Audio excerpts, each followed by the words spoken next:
What is going on? Welcome to Greggles TV Daily. Hope you're having a fantastic day. We're going to go through some specs for the Samsung Galaxy S25 Edge. The Edge is the slim model for the S25 that's coming out later. April, May timeframe, that's what we're hearing reportedly is when it will be released. And I wanted to go through the specs because I think they're somewhat interesting and they should probably come out to end up being true because they seem legit. Now, Panda Flash is the one talking about this. So the S25 Edge with its 12 megapixel front-facing camera, the same as basically all the other phones that they have for the S25 line, 1.32 millimeters display bezels, that'll be the bezel size all the way around the phone, and Pro Scaler support, meaning it'll have the Pro Scaler AI support in the display to make the display look the best it can, but with AI's help. Corning Gorilla Glass Victus 2, which if I'm not mistaken is the same as the one that's on the Galaxy S25 Ultra. Armor aluminum frame, again, very similar to what you get with the Galaxy S25 Ultra. Wi-Fi 7, which is, I think all the phones have Wi-Fi 7. I know the Ultra has it.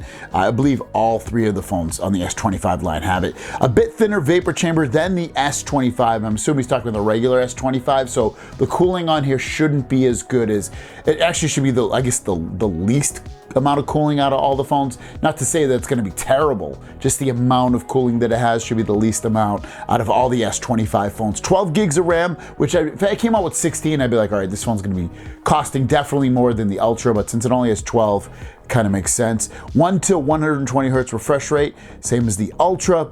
200 megapixel main camera. Again, same as the Ultra. So you see a lot of these things are matching up with the Ultra. 25 watt wired charging speed. That one makes sense to me because I feel like they don't want to put, if this phone is so thin, you know, they don't want this thing to heat up so much that when it is charging fast that it'll make it thermal throttle while it's charging or like cause any issues while it's charging because it's so thin. And that puts it in line with the 25 Plus. Some other confirmed details about this are that it's going to have Bluetooth 5.4, 2600 nits of peak brightness. That's the same across the board with the S25 line. UFS 4.0, same as the 25 Plus and 25 Ultra, with thin form factor, no composite and 5G connectivity compared to the S25 series. Not sure what he means right there with thin foam factor, no compromise in 5G connectivity compared. I guess he means that there's going to be no compromise in terms of what you're getting with the 5G connectivities, no matter which S25 you choose. The USB-C 3.2 under display fingerprint, which is ultrasonic, and still has the S25 Edge dual speaker system like the S25 in the thin design. So you're getting really a mixture of the S25, S25 Ultra, and if you think about what that really means, it sounds like it's a plus version. And I've said it from day one, or day two, of hearing about this phone.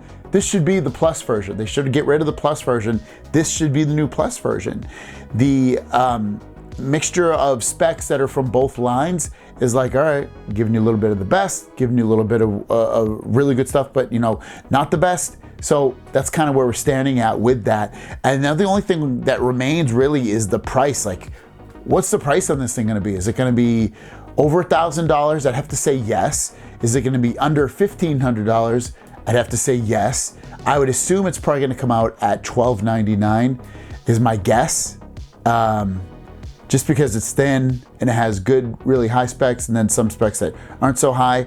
So that's what I'm kind of guessing at that point. I still kind of want to get my hands on this. So I do have an S25 Plus coming over to me. So I'll have some videos on that. So it'd be kind of interesting to compare that to the Ultra on there. But what do you guys think about this Edge? Is it a phone you want to get? Have you been delaying your upgrade to see if it comes out in your country or not? That's the other thing. There's rumors that this phone isn't going to come out in America. It's only going to come out in about 30 countries. So there's things to think about with this phone. And I want to know what your thoughts are on those specs so far. Let me know in the comments down below. Have a great day. We'll see you down the road. Peace.